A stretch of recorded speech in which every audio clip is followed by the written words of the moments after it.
안녕하세요. 혹시 자식 농사를 짓는다는 말 아시나요?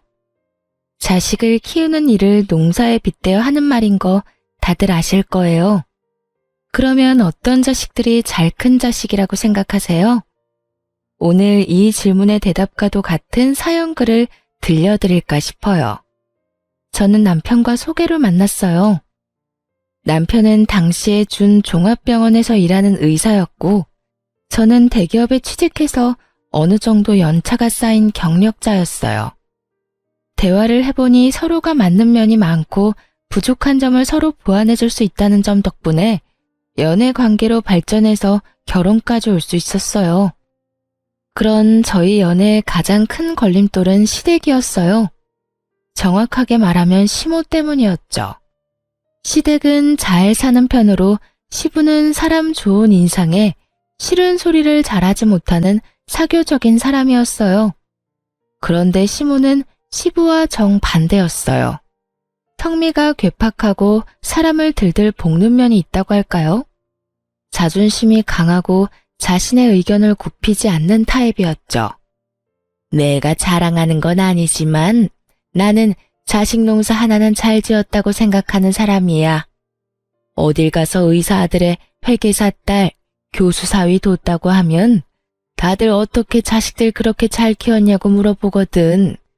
그러니까 내가 얼마나 이 결혼 이야기에 대해서 낙담하고 있는지 알겠지? 처음 저를 봤을 때 시모가 한 말이었어요.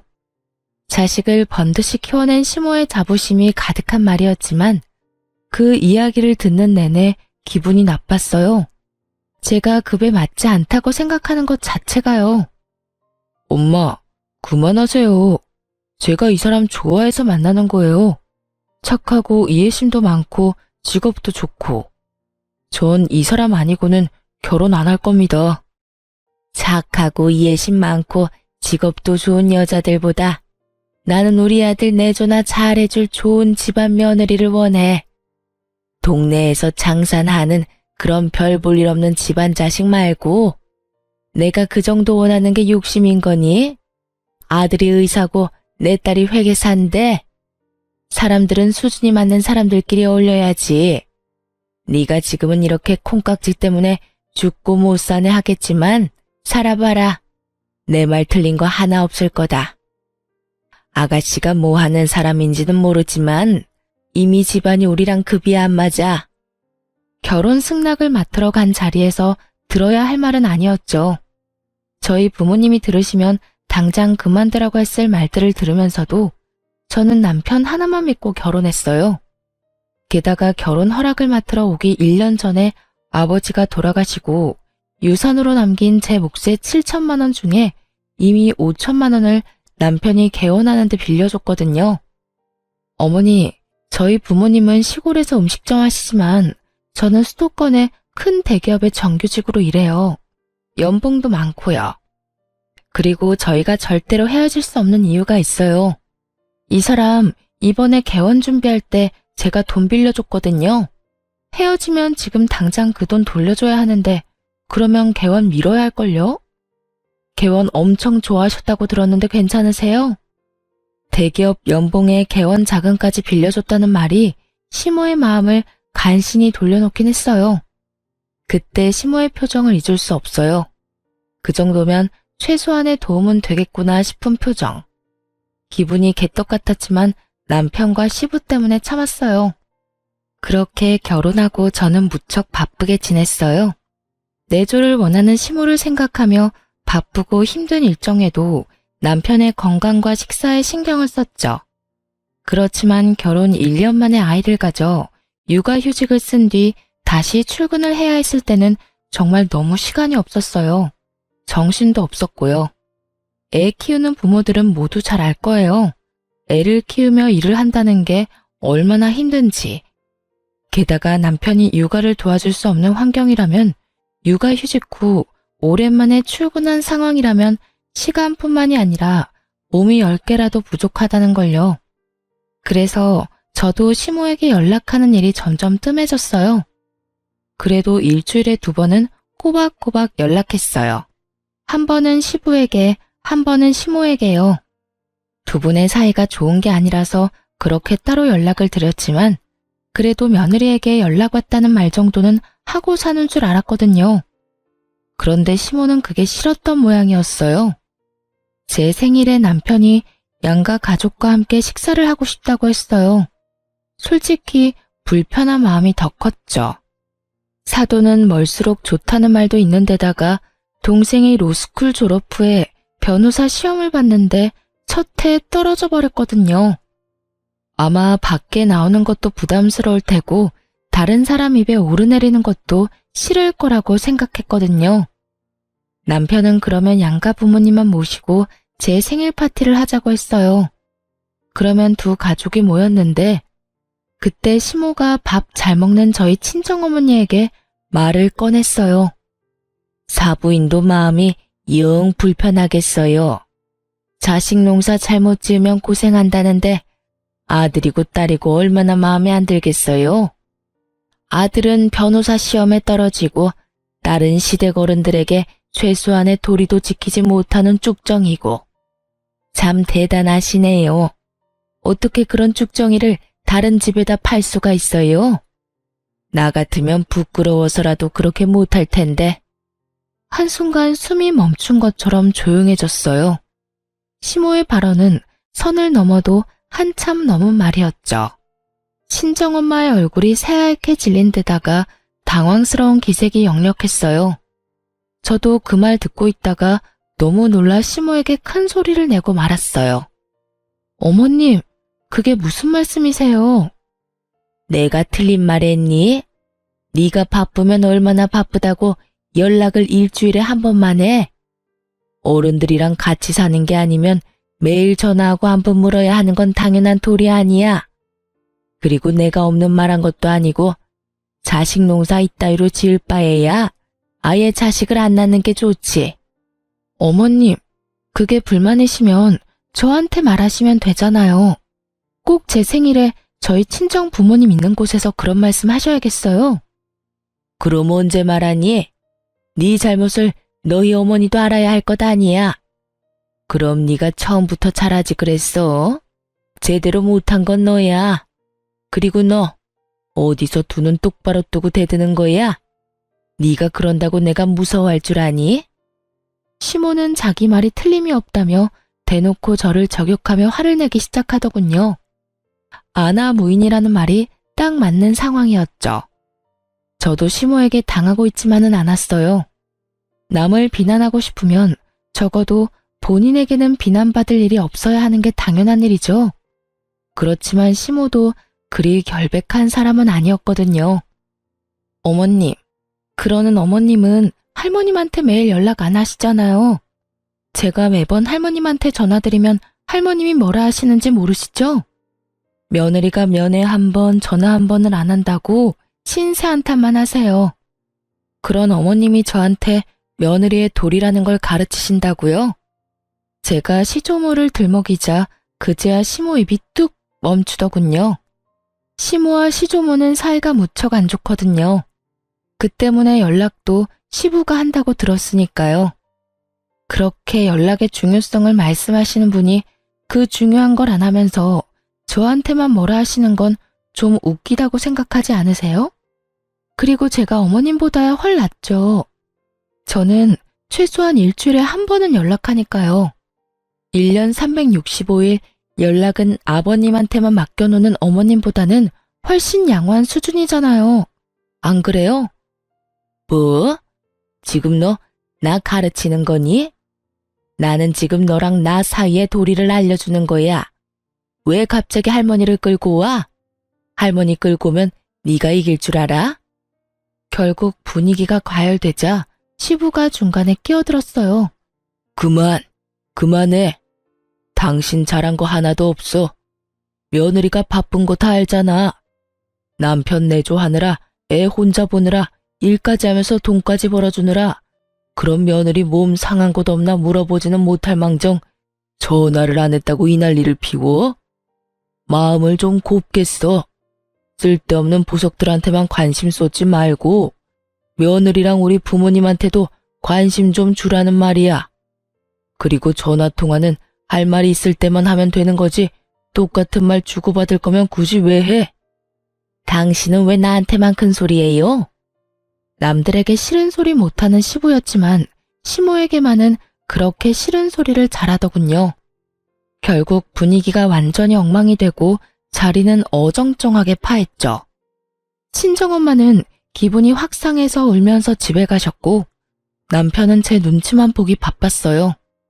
상황이 이렇게 될 줄 몰랐으니 어쩔 수 없는 일이었지만 그 상황에서 제 편 한번 들어주지 않은 남편에 대한 실망도 컸어요. 매일 연락하지 않았다는 이유로 남의 귀한 자식들을 쭉정이로 만들어 친정어머니를 모욕한 시모를 용서하고 싶은 마음은 눈꽃만큼도 없었어요. 걸어온 싸움은 받아주는 게 당연한 거고요. 동생은 그 다음 해에 변호사 시험에 합격했어요. 그리고 꽤 큰 로펌에 취직하게 됐고요. 동생뿐만 아니라 저에게도 좋은 일이 있었어요. 부서에서 승진하게 됐거든요. 직급이 높아져 연봉에도 좋은 일이 생겼죠. 딱히 시모에게 알리고 싶은 마음도 없었어요. 동생이 대형 로펌에 취직한 다음 달에 남편 시모와 함께 남편의 외삼촌들, 즉 외가 식구들 모임에 가게 됐어요. 솔직히 안 가고 싶었지만 남편이 애걸복걸하는 바람에 나가게 됐거든요. 이때도 시모와 제 사이는 냉랭했죠. 그런데 외숙부가 지인과의 사이에 문제가 있었던 것 같더라고요. 서로 의가 상해서 고소 고발을 하겠다며 법정 다툼을 예고한 상황이었다는데 변호사를 어떻게 구해야 하는지 이야기가 나왔거든요. 여보, 처남한테 이야기 한번 해봐. 이번에 변호사 시험 합격하고 대형 로펌에 들어갔다고 하지 않았소? 들뜬 얼굴로 제게 묻는 남편을 보다가 제가 시모에게 얼굴을 돌렸어요. 시모가 아주 도도하고 당연한 얼굴로 저한테 명령을 했어요.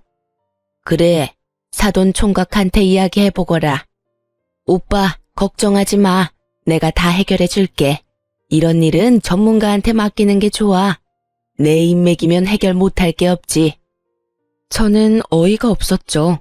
쭉정이라며 자식 농사 제대로 못 지었다고 비아냥거릴 때는 언제고 이제 와서 호언장담하며 소개를 해달라니. 그렇게 해주고 싶은 마음 전혀 없어서 저도 말했죠. 어머님, 죄송한데 이야기 못할 것 같아요. 저번에 어머님이 저희 동생한테 시험도 한 번에 합격 못한 쭉정이라고 욕한 거 동생이 다 전해 들었거든요. 제가 부탁해도 동생이 안 들어줄 확률이 너무 커요. 그리고 어머님도 쭉정이한테 부탁하는 거 무섭지도 않으세요? 저희랑 급이 맞다고 생각하지도 않으시니 변호사는 다른 데서 알아보세요. 저의 빈정거림에 시모의 얼굴이 수치스러움으로 확 일그러졌어요. 너 내가 저번에 그런 말 했다고 그걸 그대로 가서 일러 바쳤니? 도대체 애가 왜 그렇게 입이 싸? 그리고 시어머니가 하라면 해야지 무슨 할 말이 그렇게 많아? 제가 쭉정이라서 그런가 보죠. 어차피 어머님이 지은 농사도 아닌데 어머님 것처럼 여기지 마세요. 자식 농사 잘 지은 아들딸이 변호사는 아니지만 좋은 직업 가지고 있잖아요. 하긴 저한테 나쁜 소리 할 때는 저희 집에 도움 구하게 될 줄 몰랐겠죠? 이쯤 되니 아버님 하신 말씀이 계속 생각나네요. 마음을 좀 곱게 쓰셨으면 제 동생도 도움을 줬을 텐데. 저희 어머니 그날 울면서 집에 가는 바람에 동생이 마음에 맺힌 게 많은 모양이에요. 제 말에 시모가 볼살이 부들부들 떨리도록 저를 째려보더군요. 정말 웃긴 건 제가 시모에게 그런 이야기를 하는데도 아무도 시모 편을 들어주지 않았다는 거예요. 평소에 얼마나 가족들에게 야박하게 굴었는지 알 수 있는 상황이었죠. 솔직히 며느리가 시어머니에게 대드는 모습이 집안 어른들에게는 나쁘게 보일 수밖에 없는 상황인데도 불구하고 사람들의 눈은 모두 시모를 탓하고 있었거든요.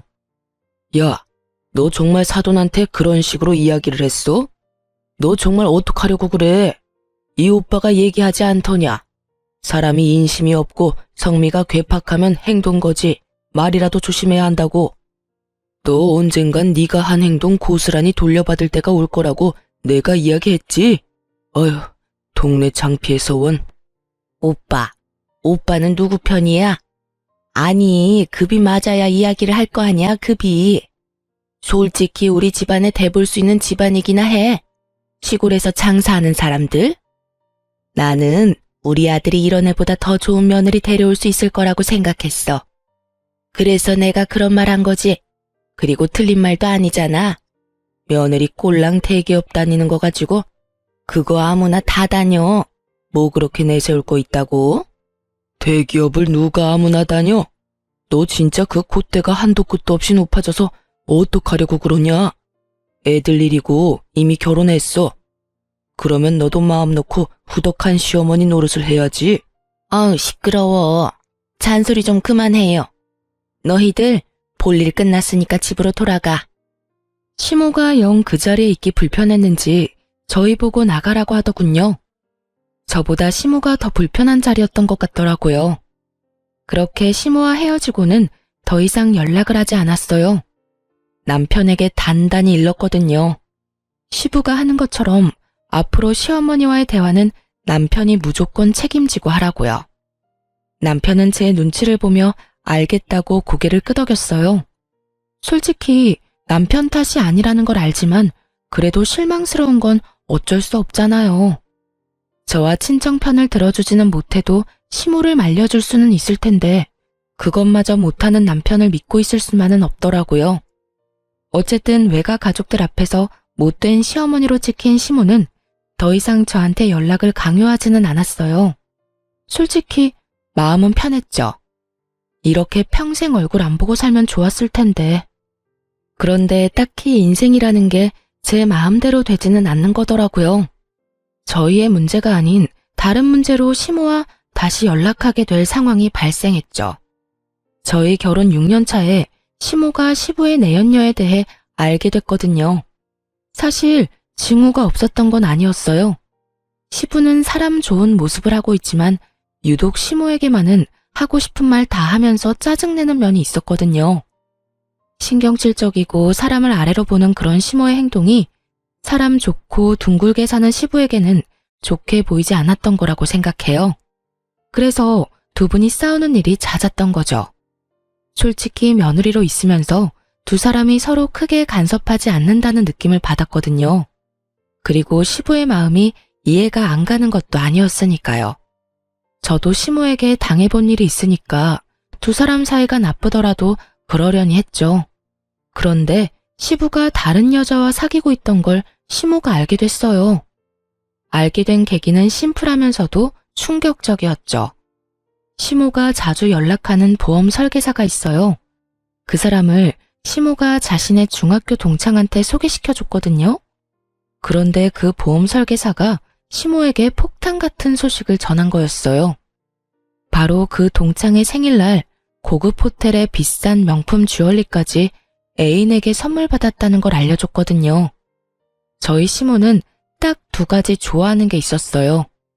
바로 농사를 잘 지은 자기 자식들과 반짝거리는 주얼리요. 다이아몬드, 루비, 사파이어, 금. 반짝이라는 것이라면 종류를 불문하고 사모으기 바빴던 사람이니까요. 시부가 몇 번이나 사치와 낭비를 줄이라고 단단히 일렀지만 시모는 전혀 개의치 않고 시부의 카드로 열심히 샀다고 하더라고요. 사촌이 땅을 사면 그렇게 배가 아프다는데 별 볼 일 없다고 생각했던 동창이 애인에게 그런 선물을 받았다는 걸 들으니 어지간히 속이 쓰렸나 봐요. 그 동창분은 몇 년 전에 사별을 하신 상태였거든요. 그러니 다 늙어가는 마당에 돈 많은 남자까지 어떻게 잡았는지 궁금할 수밖에요. 그렇게 눈에 불을 켜고 동창의 애인을 찾아 나섰던 시모의 눈에 동창과 팔짱을 끼고 백화점을 활보하고 있는 자신의 남편을 발견한 거죠. 개인적으로 시모가 좋고 나쁘고를 떠나서 그 상황만 놓고 보자면 참 시모가 안 됐다는 생각을 했어요. 하지만 시모의 뇌구조는 저와는 좀 많이 다르더라고요. 예, 네 아빠 바람났어. 그것도 내 동창이랑. 너 이게 말이 된다고 생각하니? 거기다가 살면서 나한테는 반지 하나 사준 적이 없던 인간이 그년한테는 비싼 명품 브랜드의 목걸이 팔찌 세트를 선물했대. 내가 기가 막혀서 줄 거면 지 마누라를 줘야지 왜 그딴 년한테 주느냐고. 나 그렇게 두고 볼 수 없으니까 아들, 네가 나 좀 도와. 네가 그 여자가 너희 아버지한테 받은 것보다 더 좋은 거 선물해줘. 나 곧 생일이잖니. 그 여자가 간 호텔보다 더 좋은 호텔, 그 여자가 아버지한테 받은 선물보다 더 좋은 선물로. 시모의 말에 깜짝 놀란 제가 반대를 하며 나섰어요. 어머님, 그게 무슨 말씀이세요? 아버님이 바람을 폈으면 아버님하고 단판을 지을 생각을 하셔야지 어떻게 내연녀보다 더 많이 받겠다고 아들을 들들 볶아요? 어머님, 그러지 마시고 내연녀를 찾아가시든지 아버님하고 이야기를 하세요. 그 돈은 아버님이 쓰신 돈이니 저희가 어떻게 할 수 없잖아요. 화가 난다고 아들한테 그만큼의 돈을 쓰시라고 하는 거는 좀 아니지 않을까 싶네요. 그렇지 않아도 이 사람 개원하고 요즘 환자도 많이 없는데.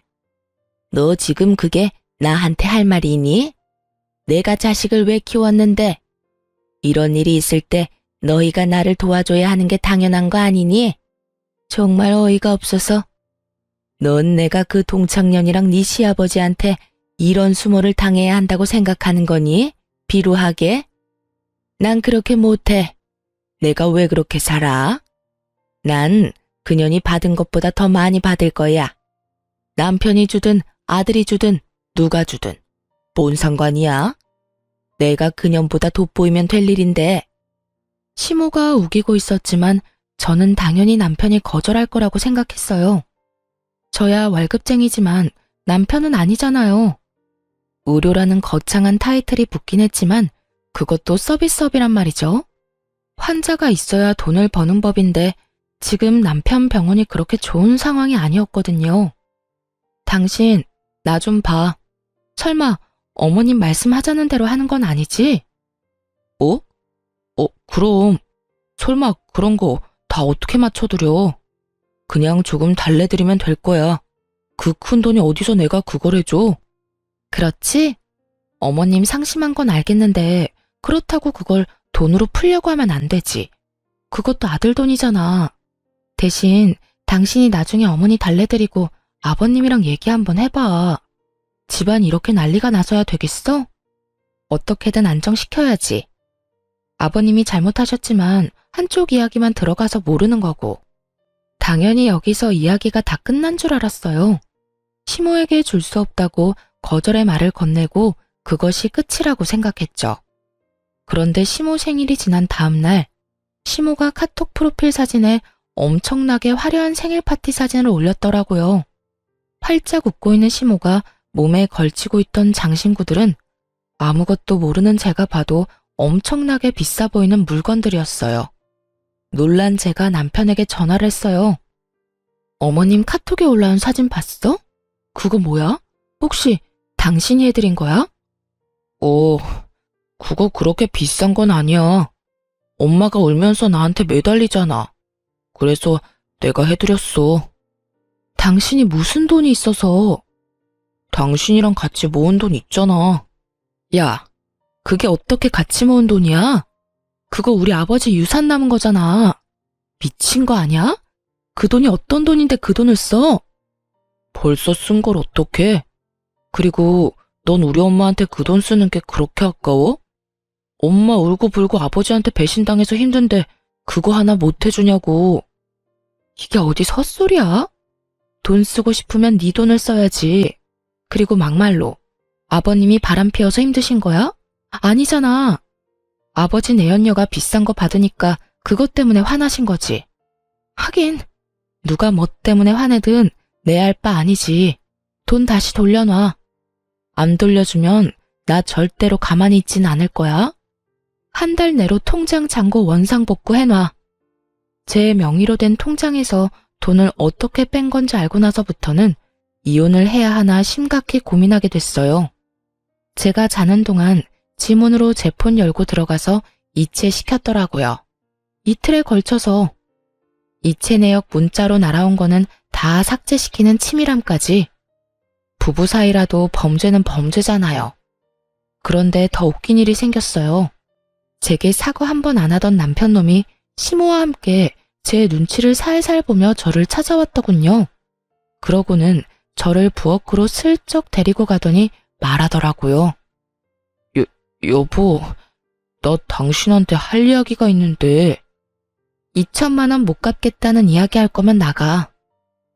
그게 아니고 돈 좀 빌려줄 수 있을까? 뭐? 무슨 돈? 나한테서 가져간 돈 말고 또 빌려달라고? 엄마가 내 카드로 쇼핑을 좀 했는데 갚을 수가 없어서. 얼마나? 어머님한테 카드는 왜 줬어? 아버지가 카드 끊는 바람에 내 거 줬지. 1,000만 원은 필요한데. 미쳤어? 꽥 소리 지르는 통에 시모가 부엌 쪽으로 오더군요. 여태껏 시모 얼굴이 좋았던 적은 없지만 그날은 정말 뺨이라도 갈기고 싶을 만큼 보기 싫은 얼굴이었어요. 너 우리 아들한테 이게 무슨 짓이야? 미쳤냐니? 내가 우리 아들 얼마나 애지중지 키웠는지 몰라? 그리고 너는 돈도 잘 번다는 애가 이 정도로 돈도 못 갚아줘?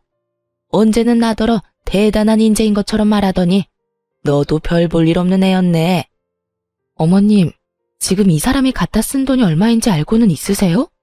저번에 호텔이랑 장신구들 산 돈도 남편 돈이 아니라 제 돈이었어요. 그런데 이번에 또 돈을 빌려달라고요? 전 그렇게 못해요. 저희 아버지 유산으로 받았던 2천만 원 갚기 전까지는 아무것도 못해줘요. 아이고, 그래서 우리 아들이랑 헤어지기라도 하게? 차라리 잘 됐네. 그래, 응? 네가 감히 의사 남편을 어디 가서 만나겠어? 우리 아들이 너 불쌍하게 생각해서 만나준 거야. 그런 주제에 뭐가 어쩌고 좋지? 지가 대기업 다닌다고 아주 시어머니를 물로 보나 본데 나도 너 같은 며느리 두고 싶은 마음 눈꼽만큼도 없어. 시모에게 심한 말을 듣고 있는데도 남편 놈은 멀뚱멀뚱 저와 시모를 쳐다보고만 있더군요. 결국 열받은 제가 남편에게 화냈어요. 이게 당신 뜻이야? 어머님 앞세워서 돈 1,000만 원 나한테 빌려가겠다는 게 당신 생각이냐고. 내가 자고 있을 때 내 지문으로 몰래 돈 꺼내간 것도 그렇고 내 돈 함부로 사용하는 것도 그렇고 도저히 생각해봐도 답이 안 나와. 혹시 당신 나하고 이혼하고 싶어서 이런 짓 하는 거야? 그러면 계획대로 잘 됐네. 당신이 하는 행동들 이제 이해하기조차 싫으니까 그냥 깔끔하게 이혼해. 여보, 갑자기 이혼이라니. 별일도 아닌 걸로 무슨 이혼이야. 갑자기가 아니지. 네가 한 짓을 보고 말해. 그리고 네 엄마가 쓴 돈 정도는 네가 알아서 갚아. 마누라한테 손 벌리지 말고. 너 그걸 지금 말이라고? 그런다고 우리가 무서워서 벌벌 떨 줄 아니? 두고 봐라. 누가 더 손해인지. 네가 우리 아들하고 이혼하고도 좋은 남자 만날 수 있을 거라고 생각해? 네 주제를 알아. 너 같은 년은 죽었다 깨어나도 우리 아들 같은 남자 못 만나. 마음대로 생각하세요. 자는 동안 마누라 재산 몰래 빼돌린 인간이 제대로 된 인간일 리가 있겠어요? 그런 행위를 범죄 행위라고 하거든요. 저도 마누라 돈 빼돌리는 남편 필요 없어요. 그렇게 저는 남편과 이혼 소송에 들어갔어요.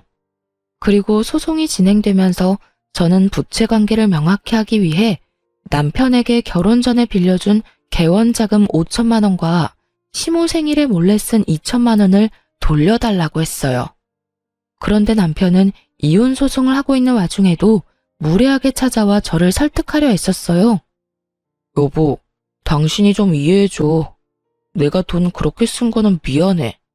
정말로 미안하다고 생각하고 있어. 하지만 그렇다고 우리 엄마가 나쁜 마음에 그런 건 아니잖아. 나도 나쁜 의도로 그런 거 아니고. 그냥 어머니가 아버지한테 배신당하면서 생긴 마음의 상심을 덜어주려고 한 것뿐인데. 자기 합리화하려는 남편 놈을 째려봤어요. 물론 내가 잘못하긴 했지. 그러니까 여기 와서 당신한테 빌고 있잖아. 나 정말로 수중에 돈이라고는 없어. 그러니까 이혼 소송 없던 걸로 하고 2천만 원도 천천히 갚는 걸로 하면 안 될까? 내가 왜? 나 이혼할 거야, 당신하고. 당신은 나랑 이혼할 마음도 없으면서 어떻게 사람 자는 동안 남의 재산 빼돌릴 생각을 했어? 당신이 한 짓이 무서워서라도 나는 이혼해야겠으니까 이런 이야기 할 거면 나 찾지 마. 여보, 내가 이렇게 빌게.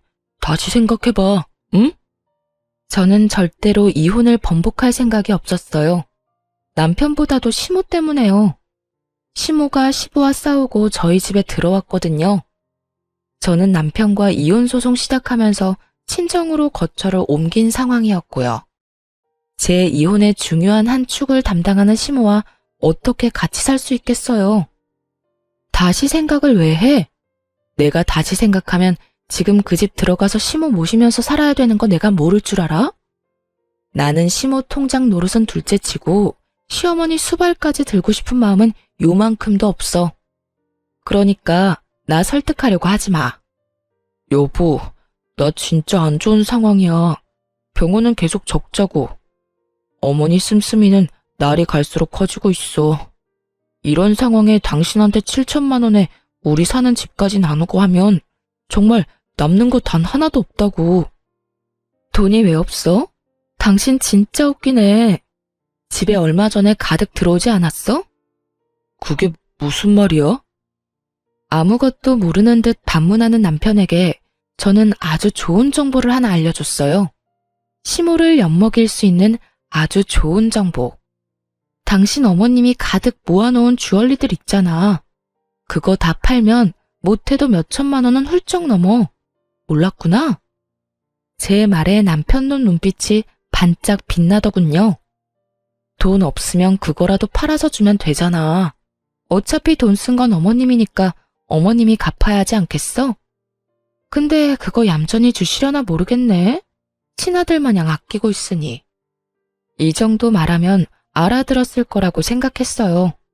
솔직히 이런 이야기 해주고 싶지는 않았는데 저는 받아야 할 돈이 있었고 절대로 손해보고 싶지는 않았거든요. 게다가 무엇보다도 시모를 용서할 생각도 없었고요. 그래서 슬쩍 이야기를 흘렸죠. 역시나 제 말을 제대로 알아들었는지 남편은 며칠 뒤 제 뒤통수 치고 가져간 2천만 원을 바로 마련해서 통장으로 넣어주더군요. 얼굴에 기름기가 좔좔 흐르는 것이 큰 돈을 마련한 것 같더라고요. 다행이네. 이해력은 나쁘지 않아서. 일단 2천만 원은 해결됐고 나머지 5천만 원도 빠른 시일 내에 해결해. 이혼 전에 잡다한 거 싹 정리하고 싶으니까. 걱정 마. 돈 없으면 어머니 목걸이 몇 개 더 팔면 돼. 요즘 금값도 많이 올라서 그런지 살 때보다 더 많이 받아. 그리고 그거 아니더라도 곧 부모님 이혼하실 것 같거든. 그때 어머니가 받은 것들로 돈 마련할 수 있으니까 뭐 일단 좋은 방법 알려줘서 고마워. 돈이 생기니 이혼 다시 생각하라는 말도 하지 않더라고요. 자기 엄마 물건 팔아서 돈 마련한 주제에 자기가 대단한 것처럼 굴고 있으니 어찌나 웃긴지. 속으로 비웃음을 참느라 고생했죠. 역시 돈이 아쉬워서 나 잡으려고 한 거구나 하고 생각하니 눈앞에 남편놈 얼굴이 더 꼴 보기 싫은 거 있죠? 돈 이야기 끝났으니 서로 용건만 간단히 하고 집으로 돌아오는데 시모에게 전화가 걸려왔어요. 전화를 받자마자 시모가 큰 소리로 제게 소리를 버럭 지르더군요. 야, 네가 우리 아들한테 목걸이 갖다 팔라고 시켰어? 내가 모아놓은 것들, 그것들이 어떤 건데? 내 목숨과도 같은 것들이라고. 당장 다시 돌려내. 당장 내 앞에 내 물건들 되돌려 놓으라고. 이보세요, 아줌마. 저는 당신 아들한테 받아야 할 돈이 있는 채권자예요. 채무자가 돈 마련할 방법 없어서 전전긍긍하길래 방법 좀 알려준 것 뿐이라고요. 막말로 내가 그거 가져가서 팔았어요? 나 그 더럽고 욕심이 덕지덕지 붙은 물건들 꼴도 보기 싫고 만지기는 더더욱 싫은 사람이에요. 당신 아들이 당신 생각했으면 안 팔았겠지. 근데 막상 돈 필요하니 떡하니 팔아다가 돈 마련한 건 당신 아들이라고요. 나한테 전화할 게 아니라 아들한테 전화하셔야지. 어디 돈 빌려간 사람이 돈 빌려준 사람한테 이 난리야? 너 이 어린 년이 나한테 지금 뭐? 내가 너 가만둘 줄 알아?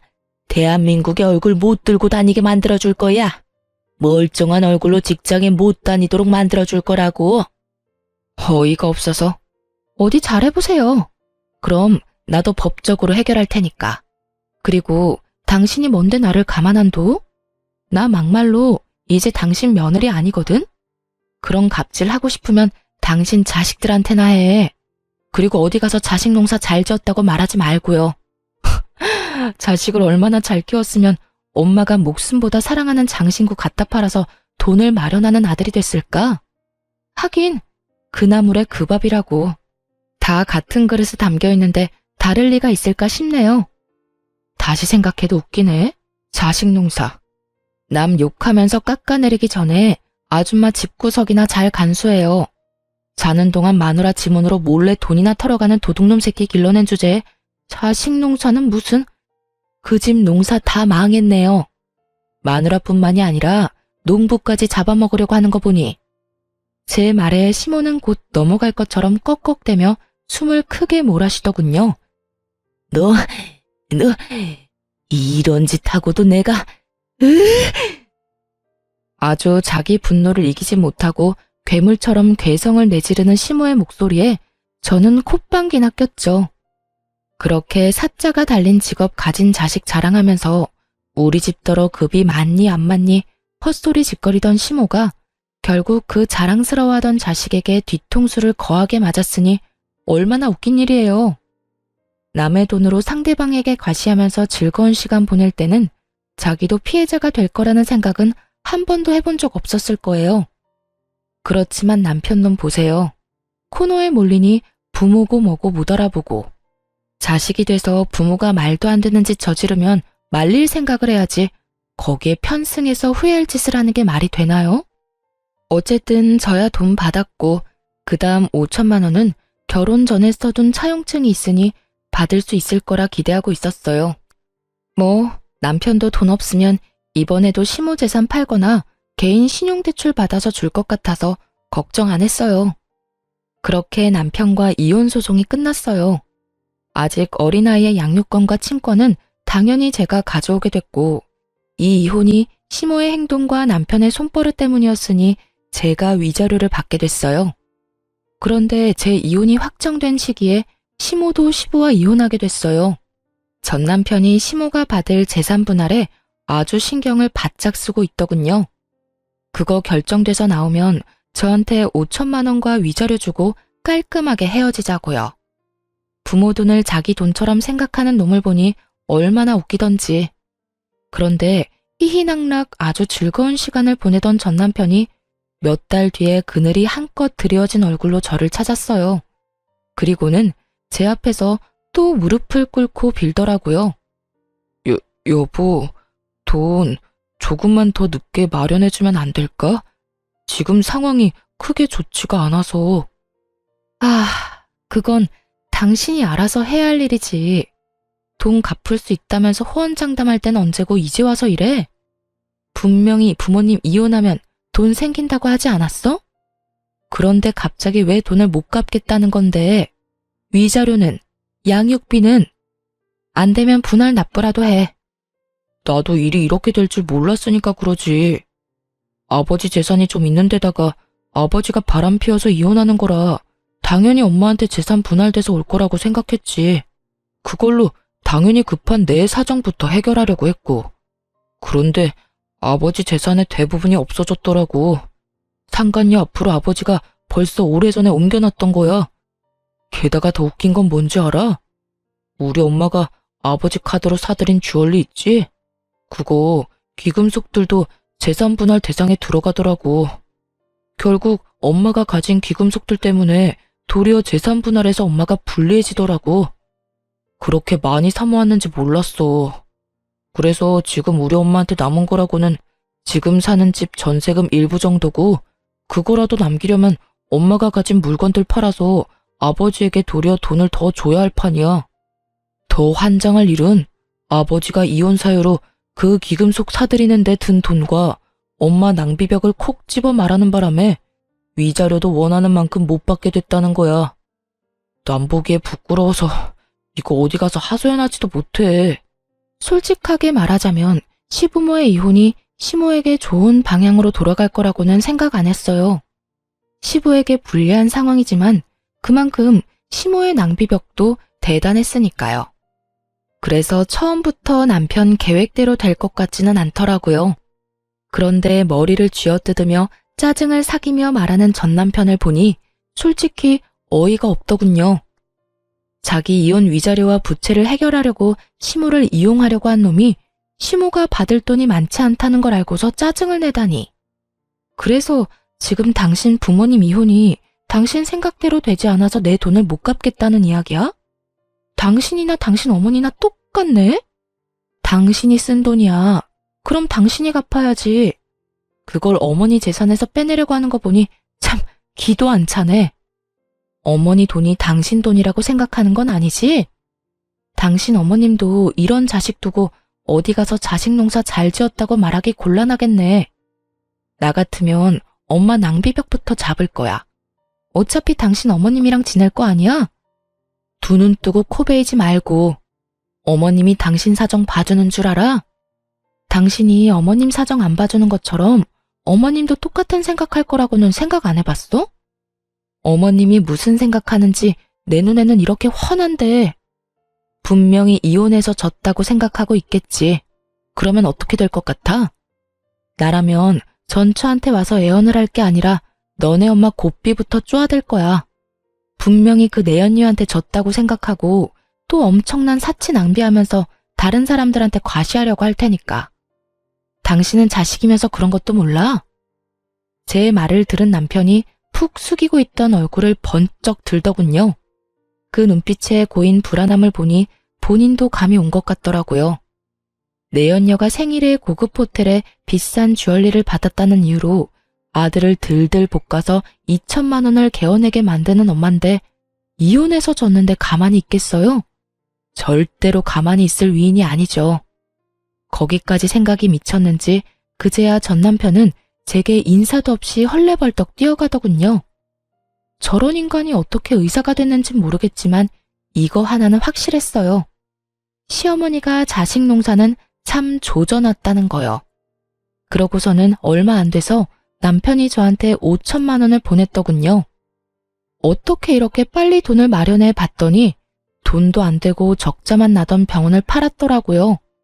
동네 자그마한 의원이긴 하지만 그래도 개원이라는 걸 소중하게 생각하던 남편이었는데 병원을 팔았다니 이제야 정신이 든 건가 싶기도 했죠. 개원이 포기하고 월급 받는 페이닥터로 일하고 있더라고요. 그리고 들려오는 이야기를 들어보니 시모의 고삐를 꽉 쥐고 있다고 하더라고요. 그 뒤로 시모가 낭비를 하거나 돈을 썼다는 이야기를 들어보지 못한 걸 보면 시모 숨통을 제대로 쥐고 있는 게 틀림없어 보였어요. 그러게 처음부터 정신 차리고 시모한테 안이 돌렸으면, 아니 시모한테 동조하지 않았더라도 이렇게 마누라랑 이혼하고 병원까지 팔 일이 있었겠냐고요. 그렇게 저와 남편의 이혼한 지 1년이 훌쩍 넘던 어느 날 전 시모가 저희 친정집에 왔다는 전화에 친정으로 급히 갔어요. 엄마를 붙들고 다짜고짜 저를 찾았다고 하더라고요. 보게 해주지 않으면 아예 드러놓을 것 같아서 어머니가 저에게 연락을 한 거였어요. 아니, 아줌마 아들을 왜 여기서 찾으세요? 저 그 사람하고 이혼하고 남남된 지 오래됐어요. 거짓말 하지 마. 네가 우리 아들한테 뭐라고 한 게 틀림없어. 그게 아니면 우리 아들이 날 버리고 그렇게 도망갔겠냐고. 네가 중간에서 이간질한 거 맞지? 그렇지? 전 시모의 말을 듣는 순간 벙찜과 동시에 웃음이 났어요. 그 웃음을 참으며 되물었죠. 그 사람이 집을 팔고 도망을 갔다고요? 몰래? 그래, 멀쩡한 가족 파탄 내고 자기 인생 이 꼴로 만든 게 다 내 탓이라며 나한테 지랄 연병을 떨고 갔어. 네가 그런 거잖아. 걔가 그런 얘기 꺼낸 거 보면 네가 중간에서 뭔가 한 게 틀림없어. 제가 이유가 아닐 수도 있죠. 아줌마가 여태 그 사람한테 어떻게 했는지 생각해보면 답 나오실 텐데요. 내가 무슨 잘못을 했다고? 내가 우리 아들한테 얼마나 잘해줬는데. 그리고 세상에 나보다 불행한 사람이 어딨어? 남편한테 배신당한 지 얼마 안 돼서 이번에는 아들한테 배신을 당했잖아. 그러니까 늙음하게 손주 재롱이나 보면서 소소한 행복이나 챙기며 사실 거였으면 생일 잔치 하겠다고 2천만 원이나 쓰게 만들지 말았어야죠. 그것 때문에 멀쩡한 아들 내외 이혼하도록 원인 제공하셨으면 얌전하게 사시던지. 뭐하러 나대서 이런 상황을 만드셨어요? 그리고 제가 그 사람한테 아줌마 집까지 팔라고 이야기했겠어요? 아니, 이야기를 했다고 쳐도 아들이 그렇게 효자고 어머니 위하는 자식이면 이야기 듣자마자 그게 무슨 소리냐고 화내고 절대 그런 일 벌어지지 않도록 조심했겠죠. 그런 이야기 한 적도 없는데 아줌마 몰래 집 팔고 도망간 자식을 탓해야지. 왜 여기까지 와서 애꿎은 저희 가족을 괴롭혀요? 이게 너 말 다 했어? 네가 지금 우리 아들이랑 이혼했다고 눈에 뵈는 게 없지? 전 시모가 제 머리끄덩이를 잡으려는 걸 저희 어머니가 말리며 전 시모를 강하게 떼어냈어요. 이 늙은이가 어디 와서 남의 귀한 딸한테 손을 대? 이제 우리는 그 짝이랑 영 상관없는 사람들이야. 내가 그쪽으로는 얼굴도 돌리기 싫은 사람이니까. 우리 딸 결혼하고 딸한테 그 수모를 주고도 딸 자식 마음 생각해서 아무 말 안 하고 참았는데 이제는 나도 한마디 해야겠네. 자식 농사 잘 지어서 좋겠소. 얼마나 농사를 잘 지었으면 자식놈이 엄마 버리고 도망을 가? 지도 보니까 제 어미가 사람답게 살 것처럼 안 보였으니 버렸겠지.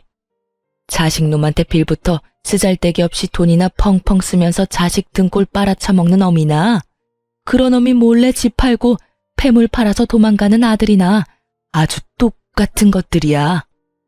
우리 딸이 이혼한 건 하늘이 도우신 일이야. 그러니 여기까지 와서 헛짓거리하지 말고 도망간 자식이나 열심히 찾아다녀 이 여편네야. 친정어머니는 그간 당했던 수모를 폭탄처럼 되돌려줬어요. 전 시모는 친정엄마의 말을 들으면서 입만 벙긋거리며 말도 제대로 못하더군요. 그렇게 내쫓으니 더 이상 저희에게 연락조차 하지 않더군요. 들리는 이야기로는 전 시모가 결국 전세금까지 다 아들에게 뺏기고 가지고 있던 폐물도 아들이 다 팔아버리는 바람에 땡전 한 푼 없이 신우한테 도움을 구하러 갔다고 해요.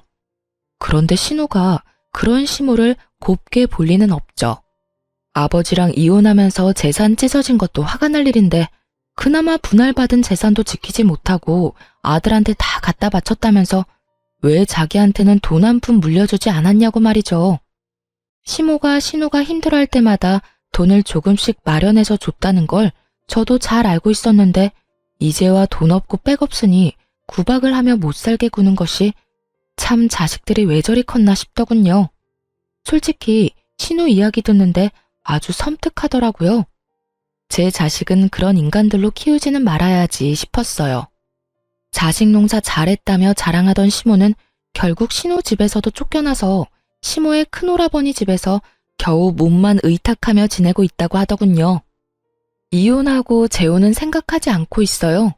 한동안은 제 이혼 이야기도 하고 싶지 않아서 다른 사람들에게 얼버무렸지만 이제는 그런 상처들도 다 나아서인지 아니면 그 사람들이 그리 좋은 생을 보내고 있지 않아서인지 말하는데 부담이 크게 없어요. 제 사연은 여기서 끝입니다. 읽어주신 분들에게 감사의 마음을 전합니다.